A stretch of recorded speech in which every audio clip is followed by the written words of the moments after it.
tadqiqotlarga ko'ra, ozishning eng yaxshi usuli bu uzoq vaqt sayr qilish. Yugurishmi? Yo'q, yugurish emas. Chunki yugurgan vaqtingiz asosiy parchalanadigan narsa bu uglevodlar. Qondagi shakar, jigarlardagi glikogen, mushaklardagi glikogen. Shunchaki uzoq vaqt piyoda yursangiz, keyin yog' parchalanishni boshlaydi.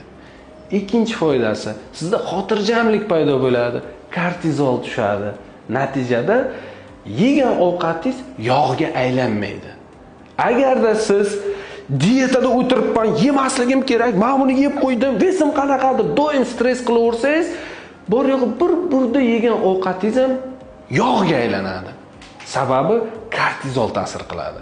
Va bu jarayonda jigar juda muhim. Uni faoliyatini yengillashtirish va unga yordam qilish uchun Numa Energy Detoxni maslahat beramiz. To'liq ma'lumot uchun kommentariyga jigar so'zini yozib qoldiring.